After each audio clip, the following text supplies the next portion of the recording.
To use CorelDraw to design your keychain, you want to go ahead and select New from Template when you open CorelDraw and pick the laser engraver template. Now what it shows you is the entire table in the laser engraver, and you do not have that much space. Most projects are limited. One of the easy ways to show your limits is to come over and get on one of the rulers, click and hold, and when you drag out, you'll drag out a dotted line. Now you can drop that about where it needs to be, but then you can come up here and adjust, for vertical lines, it's the X measurement to whatever that maximum size is. And if I come up to the top ruler and pull down, I can do the same thing. Now this one is a negative number because you're coming from 0 downward. So just make sure you leave it as negative, otherwise it'll come off. But in this case, my project max was 4.5 by 4.5. So that does give me an idea of where my item is supposed to be. Now, the next thing I'm going to do is I'm going to go ahead and grab a new window for Google Chrome here and do a quick search. Logos work really well. Photos do not. So if you were going to do something like a snowman, okay, and you go to images, a lot of these photos do not. Stuff that's more clip arty will work really well in the laser engraver, but it doesn't do colors. It doesn't do differences in colors. So one of the things you can do is under tools, there's two of these tools that really are helpful. First off, for color, if you go to black and white, this should help some. Some of them will still have a little bit of color in them, and it technically is not black and white. They're more grayscale images, but a lot of these look pretty good. And if you notice, most of the ones that look pretty good that would engrave well are kind of that clip art style. So if you go to type and you go to clip art, you're really going to limit yourselves to just the ones that are going to engrave pretty well. What I'm going to do is I'm going to go ahead and I'm going to pick this one, and I'm going to right click on it, and I'm going to copy the image.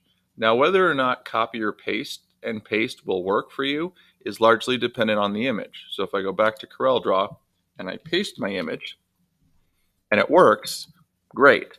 If it doesn't work, if it comes in with a black background or some other way, your other option in here is to right click on it and save the image as, put it in a location, give it a name, and then in CorelDraw, go to File and Import and bring it in, and that should usually work. So when I'm going to do this, I'm going to go ahead and I am going to shrink. I am going to grab my pointer tool, make sure I have the image itself, grab a corner, shrink it down a little bit so it would fit, and put it in my area again in a way that I like the way it looks. Now, the tools I'm about to show you are largely dependent upon what kind of image you get. So stuff that's more realistic, has a lot of detail, you might have to mess with some of these settings to get it to look good, okay? So this process is not necessarily a simple one, all right? So if I look at my bitmap, my image, I can do an outline trace, and it is clip art, so I'm going to select that. So the nice part in here is it shows you what you have, okay, and what you'll be left with, right? So what you've got, I've got the detail turned way up, so it should get all of my detail. You can smooth things out a little bit, so if it looks a little rough, this for me looks really good. I can zoom in and look at it and see what I get, okay? Everything looks really good. Don't need to mess with the corner smoothness. It is removing the background, so the fact that you see the checkerboard around here means that it should ignore all that white space from here on out. And it's going to remove the original image, okay? You may or may not want to do that. So that checkbox can go on and off as needed, all right? So when I said okay, again, it's going to look like not much was done, but you can see a lot of my stuff is now selected. Now, the good part about the stuff that's now selected is I can now do my pen color on it. So I'm going to change it to hairline. Now, hairline is what I need to use if I'm going to do anything that's based on vectors for the laser engraver. So this would be cutting, or this would be vector engraving. And then my colors, I want to make sure I am in an RGB palette. And if I click about where the white bar is right here, I'll see both blue and red. So remember, red cuts, and you'll notice in the RGB values, it's red 255, which is the highest number, and zeros in the other one. And you'll notice under blue, it reverses. Red and green are both zeros, and then blue is 255. So that's how you know you have the right colors. Okay, so I'm going to go ahead and pick red for cut and hit OK. And you'll notice it's going to want to cut the outsides of the black lines. Okay, now I believe it's also, I can also pick no fill, and that would get rid of those black lines. So that may or may not be what I want. Okay, I can also change this so that the color is actually blue.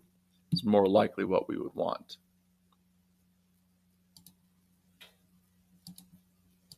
Okay, and that would put that outline trace on it. And what the laser would do is it would literally follow these lines. So this would be a very quick engraving. Now, if what you wanted to do is kind of loosely cut this out, you've got a couple of options. Okay, I can copy and paste this image and have it and kind of enlarge it a little bit, try to line it up and turn that one into red lines. Now, just be aware, just because I cover up red lines does not mean it will not cut. All right. The other thing I can try to do is if I click on this, it selects all the lines right now. I can also right click and I can convert to curves. I can ungroup all objects. What ungroup all objects hopefully will let me do, sorry, I didn't zoom in the right spot, is pick just this circle. Yes, which I was able to pick just this circle and change my pen color on just that circle to red. Now you might ask, well, why would you do that? Well, if what I'm making is a keychain and I can use this detail as the hole for my keychain to attach to, why not cut that? Okay. Now the other thing I could do is I could try to start to, now this looks like a whole complete curve. So I think if I change this, it'll change everything. But you might be able to start getting certain curves and, break curve apart is another tool that you can use as you see it as an option, and hopefully start to grab just various pieces. And like I said, if you're not sure if you're grabbing everything or like just the outline, I'm going to see if I grabbed just the outline. I can always change the color and see what changes color. So at that point, I got just the outline. Yeah, no, that's perfect. So like this is something that would be very doable as a project. The other thing I could do is I could enlarge this. I could break it apart. I could delete the lines to the inside. There's a lot of various things I could do to do this. All right, but this is basically what you would want at the end. All right, this is going to run really quick because all of this engraving is vector engraving, meaning I get all sorts of stuff like that. Now, if I wanted the really thick black lines and I wanted those engraved, one of the things I could have done is when I did my original trace is I could tell it not to delete the original image, so the original image would be there in the background. Various other things I can do. I can use all my shape tools. Okay, I could use something like a freehand or a spline tool.